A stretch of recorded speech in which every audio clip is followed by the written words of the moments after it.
Welcome back to part 2 students. हम लोग पिछली पार्ट में देख रहे थे कि आप लोग स्कॉलरशिप्स के बारे में जानना चाह रहे थे।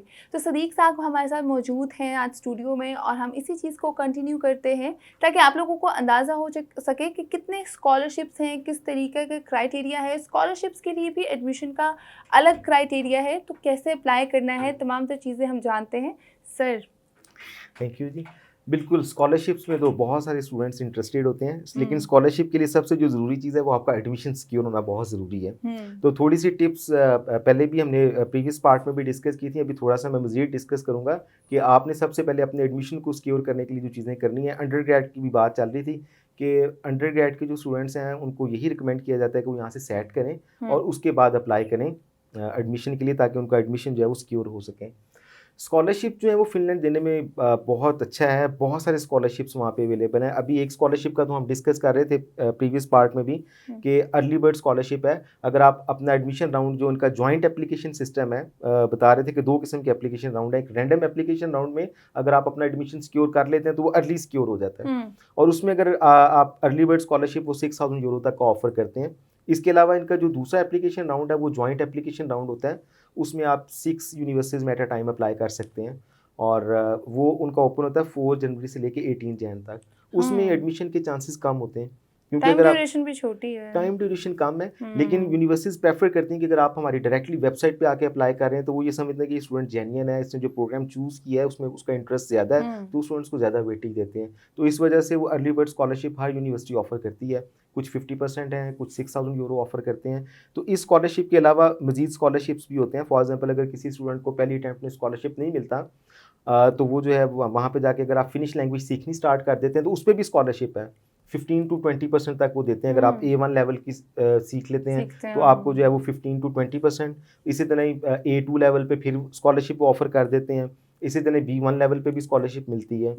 सेकंड ये कि अगर कोई स्टूडेंट्स वहाँ पे जाके अपनी एजुकेशन इन टाइम कंप्लीट करता है, फॉर एग्जांपल पहले साल में वहाँ पे 60 ECTS होते हैं, अगर कोई स्टूडेंट्स 1 गो में वो पास कर लेता है तो सेकंड ईयर में उसको 50% फी वेवियर मिल जाता है। इसी तरह अगर सेकंड ईयर में भी वो अपने 120 कर लेता है, then once again he is eligible कि 50% उसको मजीद मिल जाए।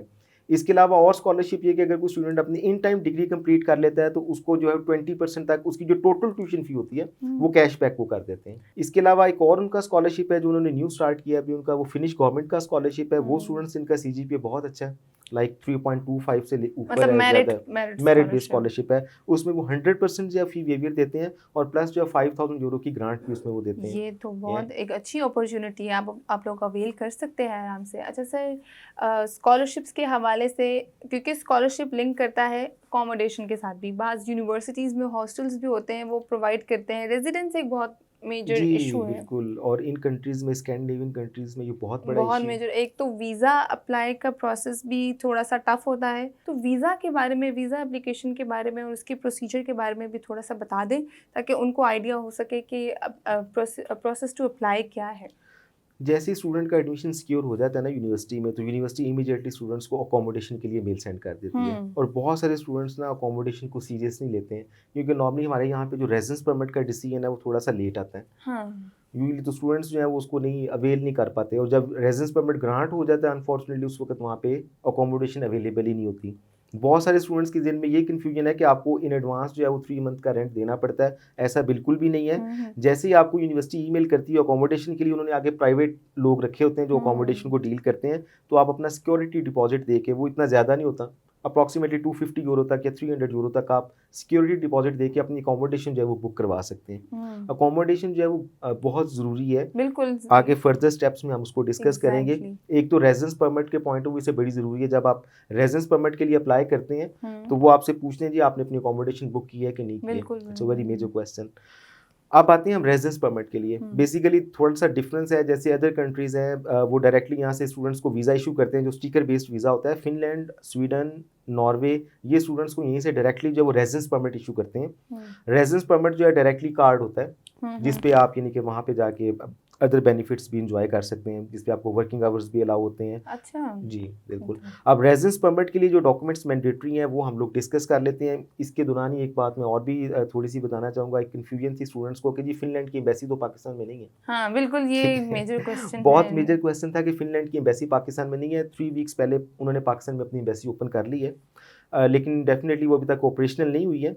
उसमें थोड़ा सा टाइम लगता है, एम्बेसी के कुछ प्रोटोकॉल्स होते हैं, तो डेफिनेटली मार्च अप्रैल तक वो ऑपरेशनल हो जाएगी। अगर नहीं भी ऑपरेशनल होती तो इस साल भी जो इंटरव्यूज़ हैं वो पाकिस्तान में ही हुए थे। उनकी टीम जो है माइग्री की पाकिस्तान आई थी और उन्होंने यहाँ पे फेडेक्स के ऑफिस में इस्लामाबाद जो इंटरव्यूज़ कंडक्ट किए थे। रेजिडेंस परमिट के लिए जो डॉक्यूमेंट्स मैंडेटरी होते हैं वो कौन कौन से हैं? नंबर 1 तो एडमिशन लेटर आपका मैंडेटरी डॉक्यूमेंट है। उसके बाद आपने जो ट्यूशन फ़ी पे किया, 1 ईयर की ट्यूशन फ़ी आपने पे करनी है, उसकी स्लिप साथ लगेगी।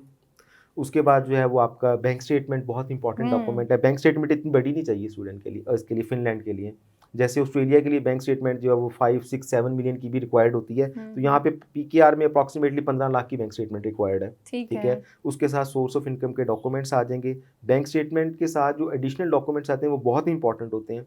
आपने आपके पास जो फंड्स अवेलेबल हैं आपने उनका सोर्स बताना है और जस्टिफिकेशन देनी कि ये फंड्स आपके पास कहाँ से आए हैं। बिल्कुल बिल्कुल, वेरी इंपॉर्टेंट। और जो माइग्रेशन बोर्ड है उसको माइग्री कहते हैं फिनलैंड की जो है वो, ये बहुत स्ट्रिक्ट है इस हवाले से। स्टूडेंट जब अपनी ऑनलाइन एप्लीकेशन पुट कर देते हैं उसके बाद सेवरल क्वेश्चंस जो हैं वो इसके हवाले से आते हैं कि आप अपने सोर्स ऑफ इनकम की जस्टिफिकेशन दें, बताएं कि पैसे कहाँ से आए आपके पास। इसके अलावा जो इंपॉर्टेंट डॉक्यूमेंट है वो हेल्थ इंश्योरेंस है। हेल्थ इंश्योरेंस आपको परचेज करनी पड़ती है। ठीक है, और उनकी जो रिकमेंडेड है वो स्विस केयर की इंश्योरेंस है, वो 1 ईयर की जो है वो 197 यूरो की आप ऑनलाइन परचेज कर सकते हैं। रेजिडेंस परमिट जो पुट करने के 2 तरीकाकार हैं, एक जो है वो आप ऑनलाइन भी एप्लीकेशन अपनी पुट कर सकते हैं और दूसरी जो है वो आप मैनुअल भी दे सकते हैं, लेकिन ज़्यादा रिकमेंडेड जो है वो यही है कि आप ऑनलाइन करें। एक तो उसकी फ़ीस भी कम है, ऑनलाइन की जो फ़ीस है वो 350 यूरोज़ है और जो आप मैनुअल पुट करते हैं उसकी फ़ीस जो है वो 450 यूरो है, तो 100 यूरो का डिफरेंस आ जाता है। सेकंड ये कि ऑनलाइन का जो रिजल्ट है वो फास्ट है। तो ये डॉक्यूमेंट्स है जो रेजिडेंस परमिट के लिए मैंडेटरी होते हैं। बाकी एजुकेशनल डॉक्यूमेंट्स अपलोड करने की ज़रूरत नहीं होती क्योंकि उनके एडमिशन का क्राइटेरिया इतना टफ है, ऑलरेडी उसी स्टूडेंट को एडमिशन मिलता है जिसने पूरा जो है वो सर्कल क्लियर किया होता है, ह्यूज प्रोसेस से वो गुजरा होता है, तो स्क्रीनिंग हो चुकी होती है, दोनों के एजुकेशनल डॉक्यूमेंट्स जो हैं वो ओके हैं। ठीक है, इसके अलावा यही डॉक्यूमेंट्स है जो रेजिडेंस परमिट के लिए मैंडेटरी हैं, वो आप उनको ऑनलाइन अपनी एप्लीकेशन पे जाकर पुट कर देंगे, एप्लीकेशन फ़ीस पे करेंगे, देन आप वेट करेंगे, माइग्रेशन एजेंसी आपसे कांटेक्ट करेगी, आपको अपॉइंटमेंट देगी। आप रिकमेंडेड ये कि आप अर्ली अप्लाई करें, 2 to 3 मंथ्स ले जाते हैं ये। अच्छा सर, आप प्लीज़ मुझे बताएं कि वीज़े के लिए, क्योंकि ऑब्वियसली स्टूडेंट वीज़े के लिए ही अप्लाई करते हैं, तो वीज़ा प्रोसेसिंग का क्या आपके नज़र में क्राइटेरिया है और आप स्टूडेंट्स को जो आपके पास आते हैं उसको किस तरह से गाइड करते हैं कि वीज़े के लिए किस हिसाब से अप्लाई करना चाहिए और क्या उसका प्रोसीजर है, थोड़ा सा प्लीज़।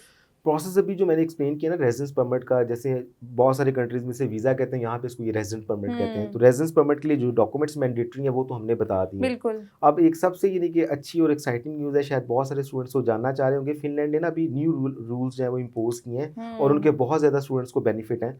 फॉर एग्जाम्पल पहले जो है वो रेजिडेंस परमिट जो स्टूडेंट्स को मिलता था उसको कहते थे रेजिडेंस परमिट बी, वो स्टूडेंट्स को हर साल एक्सटेंड करवाना पड़ता था। 1 साल का यहाँ से मिलता था, फिर आप वहाँ पे जाते थे, हर साल आपको एक्सटेंड करवाना पड़ता था, हर साल आपको 350 यूरोज़ जो है वो पे करने पड़ते थे।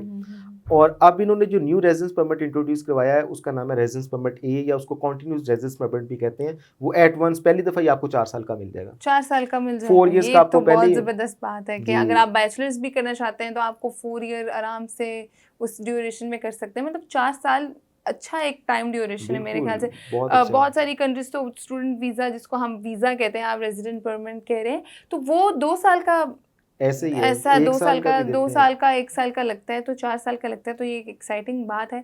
इससे पहले ये था कि जो रेजिडेंस परमिट बी मिलता था उसमें वो स्टडीज़ का हाफ टाइम काउंट करते थे आपकी पीआर के लिए। फॉर एग्जांपल अगर कोई स्टूडेंट 2 इयर्स के मास्टर प्रोग्राम के लिए गया तो उसका 1 ईयर काउंट होगा पीआर के प्रोग्रेशन में, और देन उसको 4 साल वहाँ पे जो है वर्किंग वीज़ा पे गुजारने थे, then he is eligible to apply for permanent residency. अब उन्होंने ये रूल खत्म कर दिया। अब आपके 4 साल जो है, फॉर एग्जांपल बैचलर का कोई स्टूडेंट जा रहा है तो उसके 4 के 4 साल जो है वो पीआर में काउंट होंगे, हाफ टाइम काउंट नहीं होगा, फुल टाइम उसका पीआर में काउंट होगा। और जैसे उसका बैचलर कंप्लीट होता है, अगर उसको वहाँ पे जॉब ऑफर हो जाती है तो वो डायरेक्टली वो पीआर के लिए अप्लाई करेगा। सेकंड उन्होंने ये कर दी कि पहले वर्किंग आवर्स जो स्टूडेंट्स को अलाउ थे वो 25 working hours per week allow थे, अब उन्होंने 30 कर दिए हैं। अच्छा, वर्किंग आवर्स भी हो गए कि आप अर्निंग कर सकते हैं वहाँ पे अपने हिसाब से। सेकंड उन्होंने ये कर दिया कि पहले जॉब सीकिंग वीज़ा जो है 1 ईयर का देते थे, अब जॉब सीकिंग वीज़ा जो है वो स्टूडेंट्स को 2 ईयर्स का मिलेगा। तो भी बेहतरीन एक बहुत बेहतरीन है। इस तरह के रूल्स किसी भी कंट्री में नहीं है, तो स्टूडेंट्स को चाहिए कि वो फिनलैंड को भी अपनी प्रायोरिटी में रखें और जाएँ, लाज़मी जाएँ। वीज़ा रेशियो इनका बहुत अच्छा है। एडमिशन का प्रोसेस टफ़ है, लेकिन अगर एडमिशन के प्रोसेस से आप गुज़र जाते हैं तो आगे आपके लिए चीज़ें आसान है, वहाँ बहुत पे आसान है। अपॉर्च्युनिटीज़ आपने जैसे सुना कि उन्होंने बताया। अच्छा सर, लास्टली ये बताएँ कि जॉब्स अपॉर्च्युनिटी की आपने बात की, तो वहाँ स्टूडेंट्स जॉब कर सकते हैं ड्यूरिंग देयर स्टडी ड्यूरेशन? जी, बिल्कुल कर सकते हैं। बहुत सारी वहाँ पे जॉब्स ऐसी हैं जिनको हम ऑड जॉब्स कहते हैं, जो वहाँ पे ईज़िली अवेलेबल हैं। 2-3 का मैं बता देता हूँ ताकि हाँ, स्टूडेंट्स जो है उसको बिल्कुल सर्च भी करें जाके ऑनलाइन। एक जॉब है वहाँ पे पोस्टी की जॉब उसे कहते हैं। ये जॉब जो है वो आप कह लें कि स्टूडेंट्स को शायद थोड़ा-सा आइडिया, और रिक्लाम की जॉब उसे कहते थे। न्यूज़पेपर वाली जॉब होती है ये, कोरियर टाइप हुँ, जॉब होती है, आपने डिलीवरी देनी होती है। तो डिलीवरी ये देनी। जॉब वहाँ पे ईज़िली हर स्टूडेंट को मिल हुँ, जाती है, उसका वेज रेट भी अच्छा है। अच्छा। उसके अलावा वोल्ट की जॉब है एक वहाँ पे, और एक फूडेरा, यानी कि फूड डिलीवरी जिसे उबर ईट्स भी हम कहते हैं। पिज़्ज़ा डिलीवरी, फूड जी, फूड डिलीवरी डिलीवरी की ये जी। वो जॉब्स हैं जो वहाँ पे स्टूडेंट्स को ईज़िली मिल जाती हैं। इसके अलावा हुँ, रेस्टोरेंट्स के अंदर स्टूडेंट्स को ईज़िली जॉब मिल जाती हैं, और वहाँ पे वो इतना अर्न कर लेते हैं, अगर वो 30 आवर्स में जॉब करते हैं तो इतना अर्न कर लेते हैं कि वो अपनी नेक्स्ट सेमेस्टर की फ़ीस भी वहाँ से या निकाल लेते अपना हैं। फूड एक्सपेंस भी तो निकाल सकते हैं ईज़िली क्योंकि एक्सपेंसेस वहाँ पे इतने ज़्यादा नहीं हैं। हुँ, हमारी वेबसाइट तो है educationlinkspk.com, आप उसको विज़िट करें, ऑनलाइन इंक्वायरी फॉर्म फिल करके हमें सेंड कर दें, और काइंडली जब तक आपके डॉक्यूमेंट्स कंप्लीट नहीं होते, हुँ। अप्रोच ना करें। वो आप अपना टाइम भी वेस्ट करेंगे और हमारा टाइम भी वेस्ट बिल्कुल, करेंगे। आपने डॉक्यूमेंटेशन की डिटेल्स जो हैं वो जान ली हैं, वीडियो में नहीं जानी तो आप बैक पे जाके दोबारा वीडियो देखें। और आप लोगों को अगर फिर भी कुछ पूछना है तो वेबसाइट का लिंक मैं नीचे मेंशन कर दूँगी, आप लोग कमेंट्स में भी पूछ सकते हैं। मुझे दें इजाज़त, मैं दोबारा आऊँगी, तब तक के लिए अल्लाह हाफ़िज़।